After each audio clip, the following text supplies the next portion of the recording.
Well, let's get started. So if you saw your email, then you know we're going to talk about feminist and womanist theology. And if you didn't see your email, then it's a surprise. Surprise! We're going to talk about feminist and womanist theology.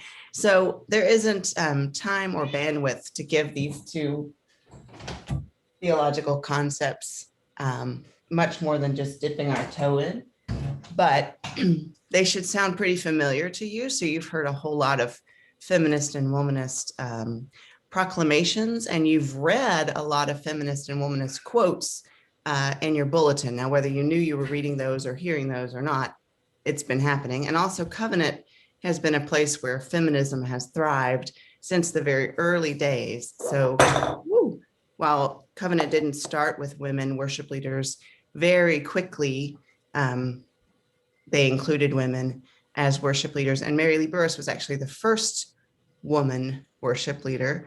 And there's a really funny, I think it's funny story from that, because the men who'd been worship leaders were wearing a robe. Covenant just had an extra robe, and if you were worship leader, you put it on. And when Mary Lee's turn came as the first woman, the then minister said, "You probably don't want to wear that robe. It's kind of stinky, and all these men have had it on." And Mary Lee was like, "I will be wearing the robe. Thanks." So, and then the other thing that I would point to is covenants, just one quick identifier as ways feminist theology have mattered to our church life, ecclesial life, is our use of inclusive language for God. So not just referring to God as he or father, but intentionally broadening that and trying really hard when we do refer to God as father, that we also refer to God as mother. So we're trying to balance those things out. There are other examples, but that would just get us started. So here's my hope. I want to kind of dip our toes in, and then I want to show you a video about womanist theology, because one of the tenets of womanist theology is, hey, y'all white women, quit speaking for us, which I think is really valid. And so rather than me saying, here's what it is, I want to show you a video of Black women saying what it is. So I'm going to share my screen, I think. And we're not going to start with the video, but that is coming. Okay, now I want to view. No, I want to play. Okay, is everybody seeing a yellow background and the words? Yep. Yes. Okay, now let's see. Okay, so womanist and feminist theology and hermeneutics. And what do these terms mean? Why do these theologies and ways of interpreting matter? And then a discussion. So my hope is we're going to have plenty of time to discuss these things. So I need to figure out, I can't see, hang on one second. Technical difficulties. I can't see my own mouse. Just wait a second. I don't know why it's doing that. Okay, well, feminist theology examines and reconsiders the traditions and meanings of scriptures and theologies from a perspective of justice for women. And that is obviously a brief definition. And we could say a whole lot more about it, but just to, kind of get the framework in mind. And you can trace it to this 1960s article. There's arguments that feminism has been around a whole lot longer than that. We just didn't have, the words for it, and that feminist theology has been around a whole lot longer than that. But this article is where most people say, okay, here's one way to date it. So 1960s. And feminist theology is part of the feminist movement, right? So it's a separate field of study, but it's within the framework of feminism generally.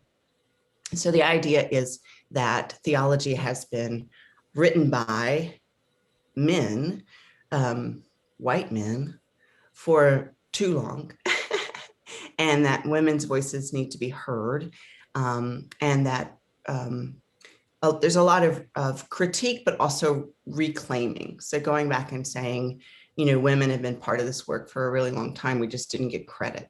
And so looking at that, And there are a lot more words there, but that's the idea.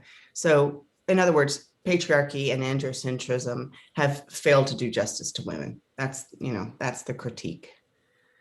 Womanist theology is, by argument, a broader category than feminist, that feminist would fit within womanist.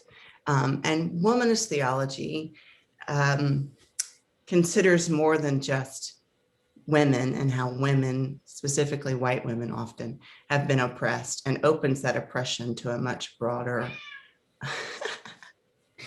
concept. Come on in, Molly. Hi. Yes, come to Sunday school. All right. So I'm going to stop share because I want to show you my video. Where is my mouse? Okay, everybody. I appreciate your patience. Okay, now I'm going to share again so I can show. Your mouse showed when you got out of the play mode. Yes, that is what I just figured out. But I appreciate your figuring it out too. All right, here we go. All right. Okay. Okay. In a lot of this work, people want to dismiss the truth that I speak as anecdotal. If I don't have a scientific database where I can prove that what I've experienced is true for so many people, then it's not true. So the epistemological sea of forgetfulness is when people take truth that hurts, truth that goes to the core of the being, truth that goes to the marrow of the bone, and people want to say, if you can't prove it scientifically, factually, then it doesn't exist. So what I try to encourage people to do is that kind of truth that stings like a serpent's tooth, that kind of truth that makes your teeth itch, the kind of truth that causes some people to lose their minds up in here, up in here. So even when people call your truth a lie, tell it anyway. Tell it anyway.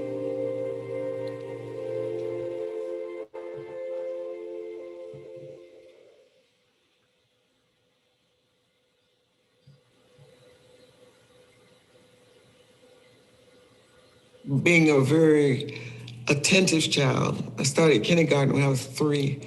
And so I was always concerned about race and justice, because going to this kindergarten was a Lutheran kindergarten where we learned the Beatitudes and the 10 Commandments and all about sin and how much God loves us.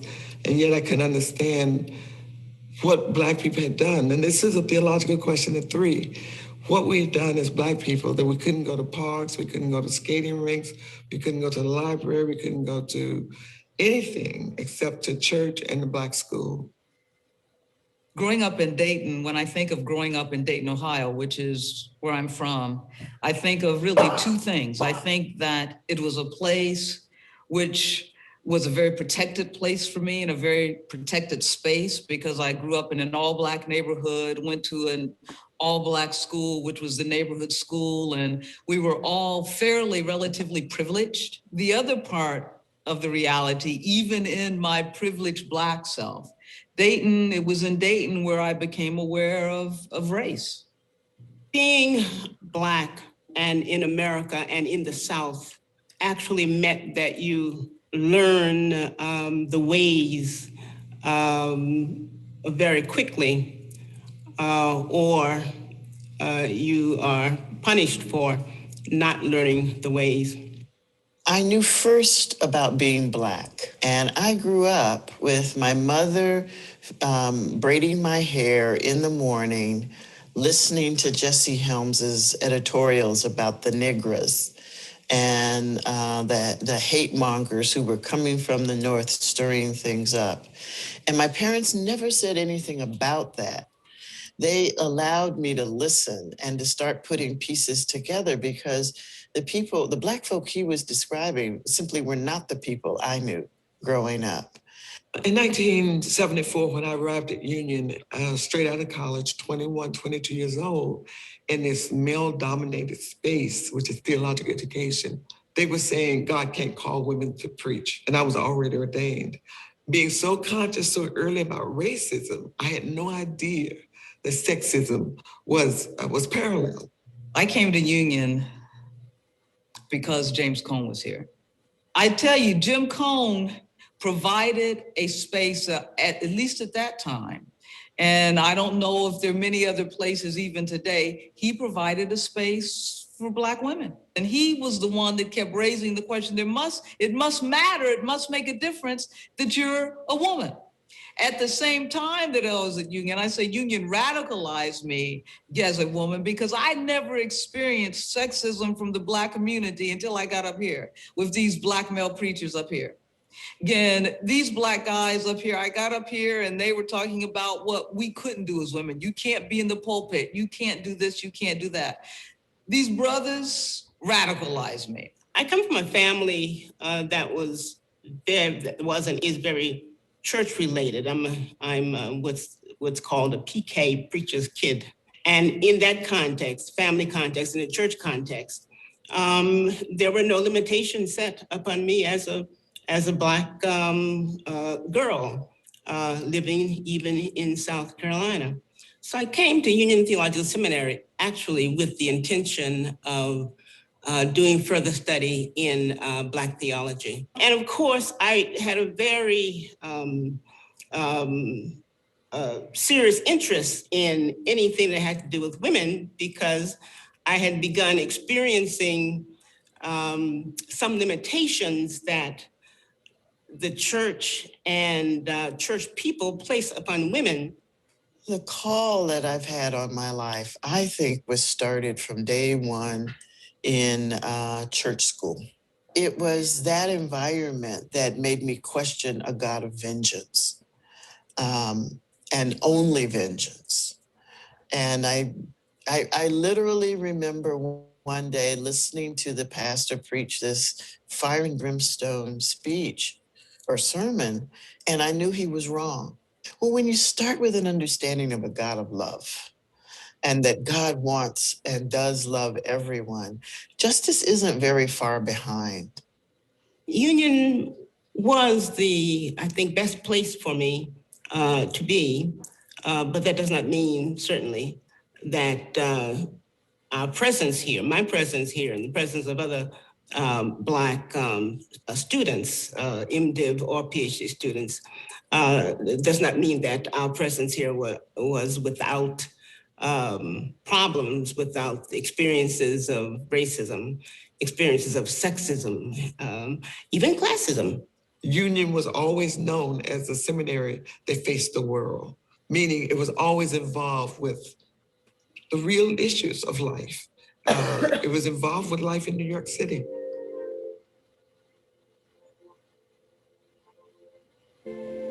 When I think about how I came to write my book, Sexuality in the Black Church, it was really a pretty personal journey for me. And if anyone told me that that's what I was going to be writing on, I would have told them they were crazy. I've dedicated the book to my best friend, whom I called my cousin and was the godfather of my son, Lloyd. And in many respects, it was Lloyd who made me write the book. By the time I wrote the book, Lloyd had passed to complications from AIDS.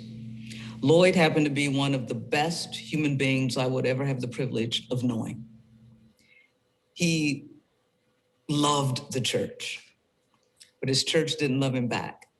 So somehow I knew that if I was going to stay in this church, I had to figure it out, because I was really when I wrote that book, was really writing out of this kind of existential dilemma and pain. How can I love a church that was treating someone like Lloyd so badly? And so I knew if I was going to stay in this Black church, I had to figure it out. And that's what I did. And so I sort of, when they say theology is faith seeking understanding, that's what writing that book was for me. What we knew was that we were doing a necessary work. It was clear that our issues were not being addressed in the feminist movement in any significant way. It was clear that our issues were not being addressed in the Black theological movement in any significant way. And therefore, it was additionally clear that we needed to invoice Black women. We needed to bring our voices to the table and to make sure that our voices are heard. Liberation cannot become a reality as long as people within our communities are discriminated against, as long as they are depressed and suppressed and oppressed. In fact, we must be able to move beyond those single issues and develop real liberation for all of God's people. Everybody has a vocation, and you don't leave this life until you finish the work God has called you to do. And some people go sooner than others, but everybody has a call in your life. And part of your responsibility as a Christian, as a teenager, was to find out, what is God calling you to do? What's the work your soul must have so that you can live a faithful life and a full life?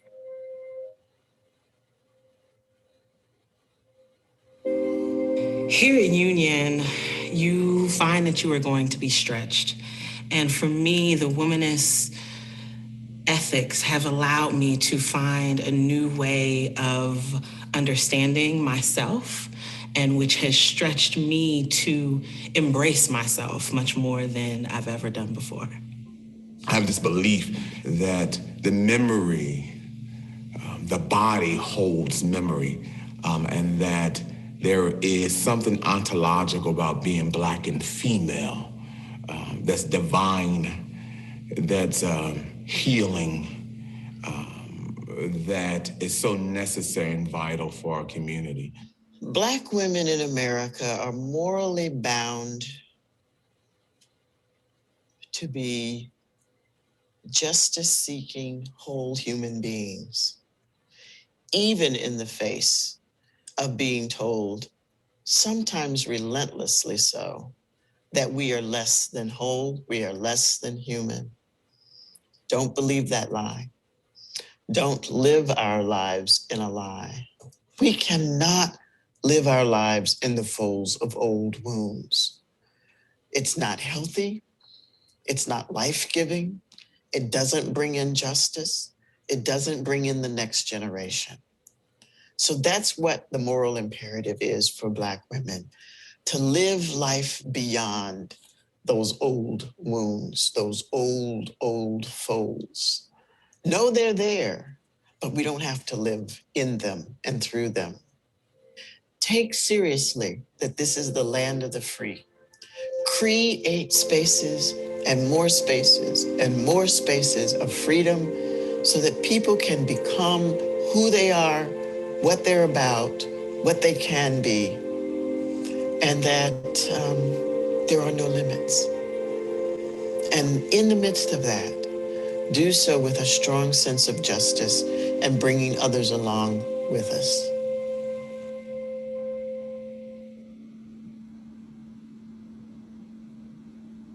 Okay, so obviously that was created by Union Theological Seminary, but I thought it was a really great introduction and a little even deeper than introduction to womanist thought and theology.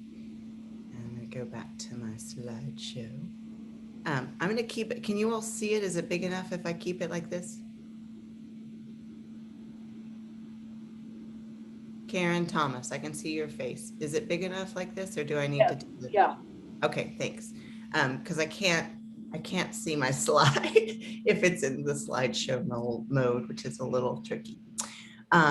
So womanist theology can be traced to 1985, and much like that 60s state for feminist theology, you can obviously go back a lot further and say it's always been around, but that's kind of when Katie Geneva Cannon, who you've just heard speak, wrote The Emergence of the Black Feminist Consciousness, and then it's kind of evolved from there. It owes a whole lot to the work of Alice Walker, who first used the term womanist in her short story Coming Apart.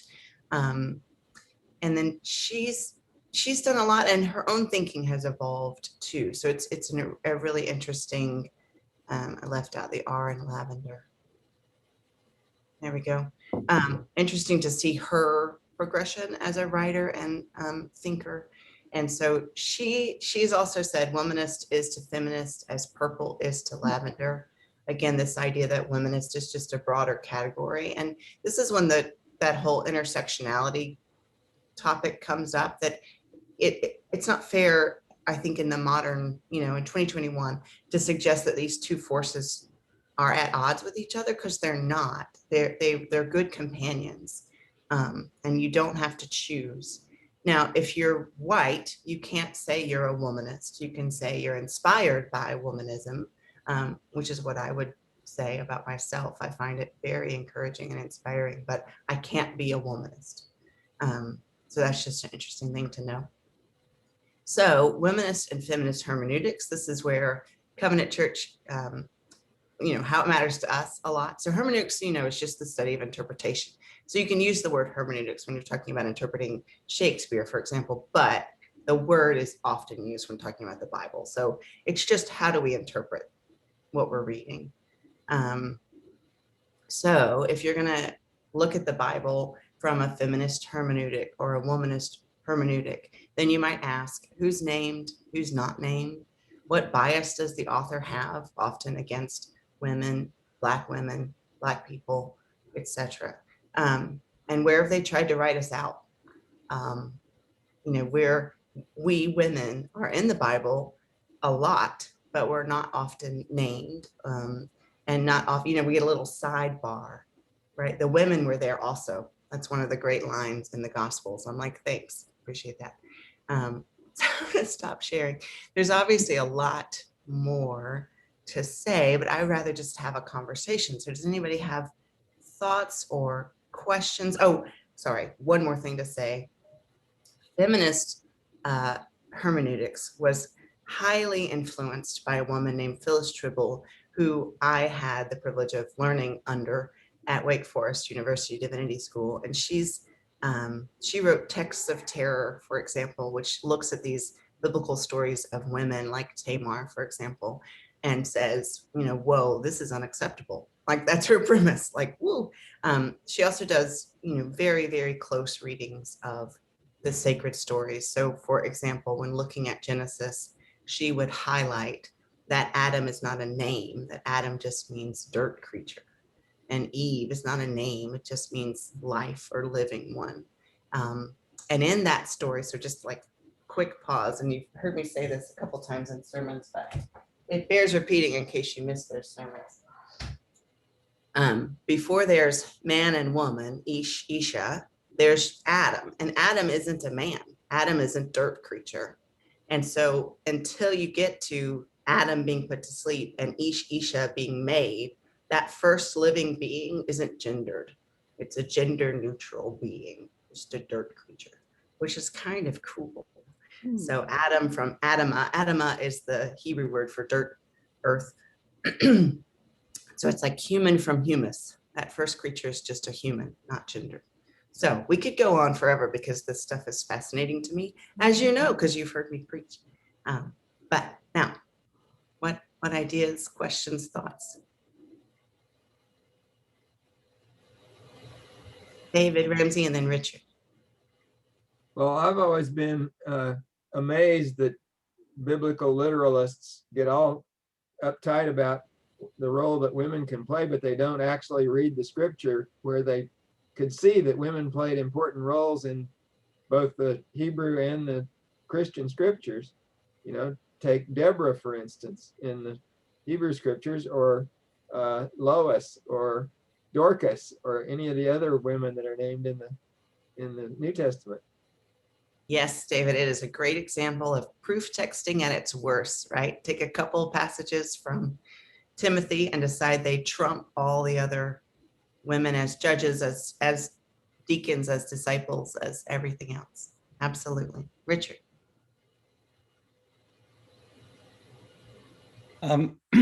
So the question that was percolating in my mind, and then you really sort of led into it with your second to last slide, was just sort of a thought exercise of if the Gospels had been written by, translated by, interpreted by, stewarded by women for 2 millennia instead of almost primarily men, what do you think would be different about them? And I know that that's potentially a really a dissertation kind of question, but I'm guessing you've thought about it quite a bit. Yeah, it's a great question. And there's this great song called "Did Jesus Have a Baby Sister?" And it's all about this idea of what if Jesus was a woman? What if it were Saviorette, not Savior? You know, what difference would that make? And I think it would make a pretty big difference, right? If you think about patriarchy and this system that has privileged men, and you think about not just the scripture being written by men, chiefly about men. Come on into me. I know.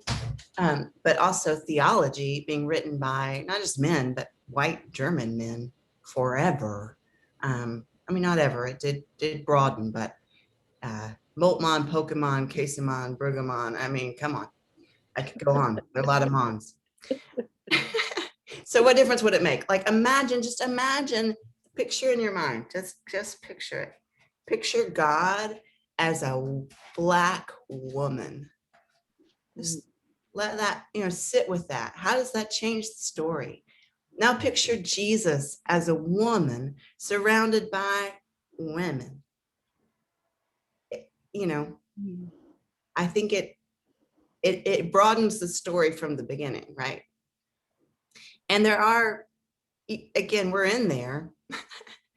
We're in there, but we're totally to the margins, right?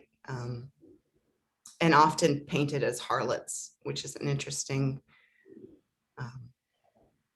well, it's not interesting, it's tragic. And so I don't know that answered your question. Thanks. And I know Karen had her hand up too. Okay, Karen, and then I saw Paul. Just a little bit of a commentary in that our daughter-in-law is a feminist theologian who works in Australia. And she's written a number of books, but one of the challenges that she finds in working with her students is that there are so few accepted resources written by women theologians. And I know that she makes a point of when she assigns her students a paper or some kind of research project, she will not accept it unless there's at least one woman, a reference to one woman theologian. And it's very, very difficult for them to always find something. Mm-hmm. Also, she almost lost her job and ended up quitting her job because at one school where she taught, whoever the powers that be asked her not to include feminist theologian in her biography. They didn't want her to use that title. And she refused and said, no, I am a feminist theologian. That is who I am. That's what I study. That's what I teach. And they were not happy about that at all. And so it's an ongoing dilemma and challenge. And I would challenge anyone, because she challenged me, not just in terms of theology, but she said, take a year and everything that you read, make sure it's by an author who is non-white and who is a woman. And it has opened my eyes to a whole array of wonderful, wonderful books that maybe I wouldn't have gone after if I hadn't put that parameter around me. So I would just encourage you to do that. That's a lovely idea. And I'm sorry she's faced such challenges. It's, feminist has become somehow a bad word when it's, yeah. I mean, we don't think it's a bad word, but I don't. I'll speak for myself. Paul. I'll comment about Karen. That certainly sounds like cancel culture, but a prime example of it. What I was going to say is it seems like the Bible is systemically sexist from the beginning. Correct. But it's not racist in the sense that we think of racist now, that was put onto the Bible 1,500 years later and has grown. In other words, nobody cared what color anybody was in the Bible. It was never mentioned. And what do you mention? What do you don't? What do you emphasize? If you were a Canaanite, yeah, you were bad. And if you were a Philistine, you were bad. But it didn't have anything to do with your color or your race per se. So it's interesting layering on later and using what I would perceive as using the Bible to put forth a political, ethnic agenda. Just Yeah. And you've heard me say it 1,000 times. Nobody in the Bible is white. None of them are white. Yeah. Various shades of brown. So how did German theologians get to decide what the Bible meant? Well, hello. That's a good question. And the other, so you said the Bible from the beginning. So Judaism and its Christian fundamentalists have done us a disservice in every way.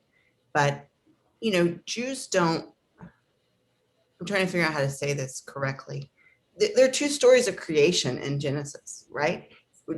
There isn't Jewish theology, Jewish thought, Jewish scriptural interpretation is interpretation, right? Rabbi so-and-so said this about the passage, and Rabbi so-and-so said this about the passage. There's very little, and then, I'm going to say this, and then I'm like, but what about Orthodox Judaism? The point is that Judaism has been not near as threatened by some of these ideas as Christianity has been. And that's, that's a too broad a statement, but David. I'll speak to you as the resident Hebrew scholar. Isn't the word, the Spirit of God that's moving over the face of the waters, isn't that a feminine word? Sure is. Ruach. It ends which makes it feminine. So first chapter of Genesis, God has feminine qualities. Right. Well, and the first name for God, Elohim, is a plural name. So there's, it's more like a ruling council than like one old angry man, which would be the idea of God I was handed as a child. There's this old angry man who loves you, but loves you so much that he's going to kill his own kid because you're such a bad sinner.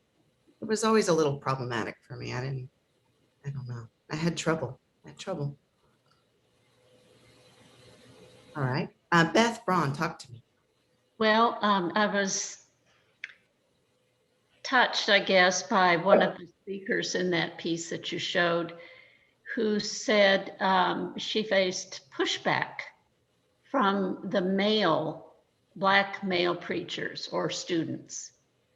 And that has to be disheartening, because I think that in general, Black women are expected to be strong and to hold families together and, get their kids off to school. And there's a lot of burden on Black women. So they do have to be strong. And yet in this place, they're told, stay in your position, your assigned plot or lot.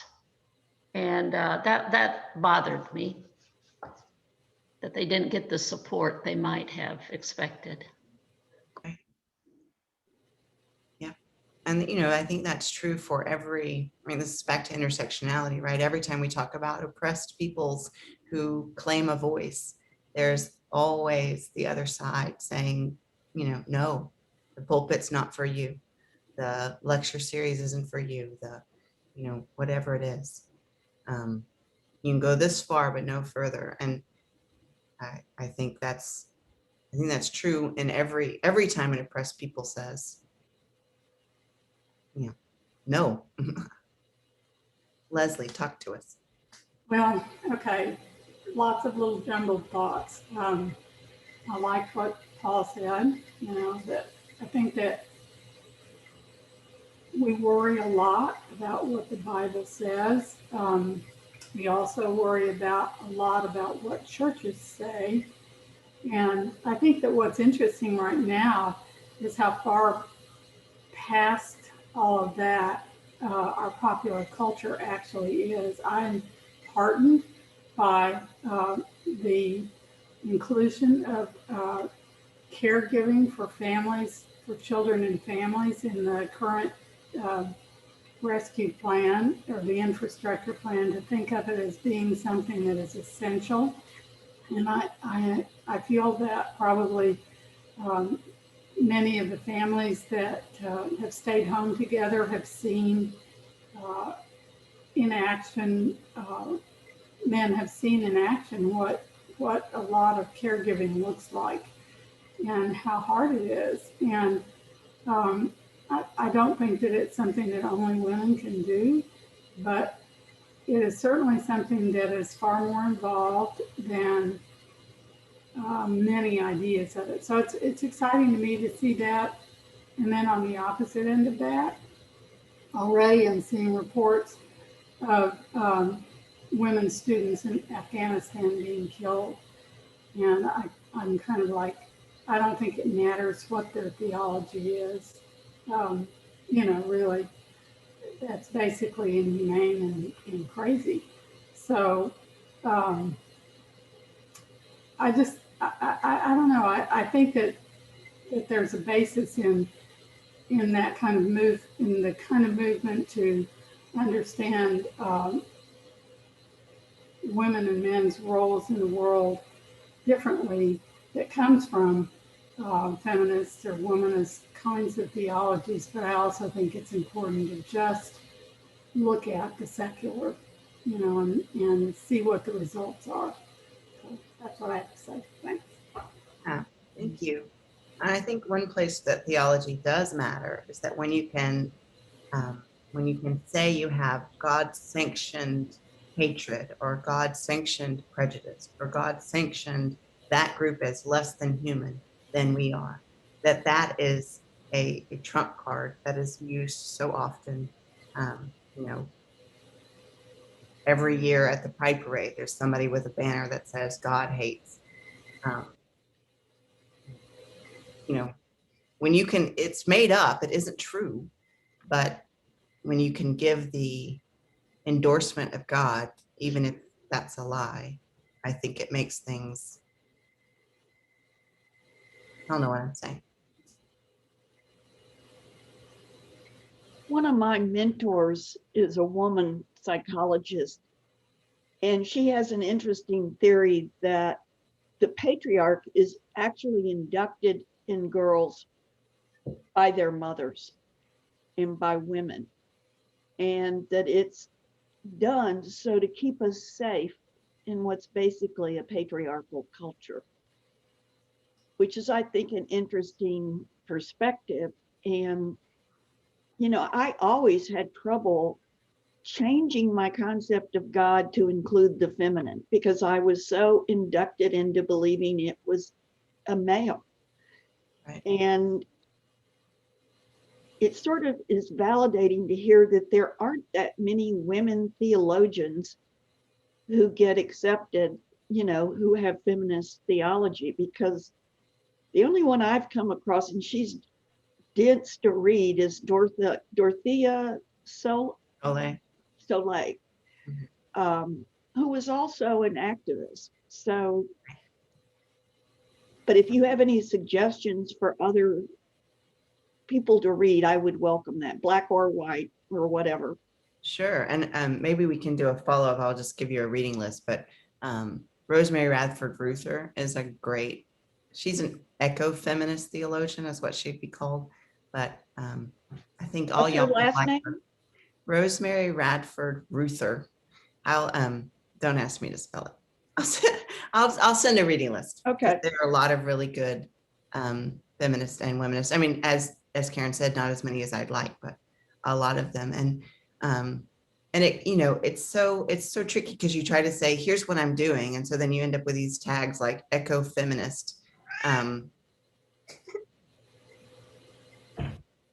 But it does all intersect, and at its best, it all intersects. Okay, we have just enough time for one more. Janice. I think you're on. No, you're not on mute. Yeah, David just unmuted it. I wanted to know if when you're putting that list together, if we could get Karen to have some of her daughter-in-law's writings included. That would be great. Karen, if you'll send me some of, it's Elizabeth, right? Your daughter who's no, it's not Elizabeth. It's It's Janice McRandall. She's Peter's wife. Okay. I will get a list for you. Thank you for asking. Yeah, that would be great.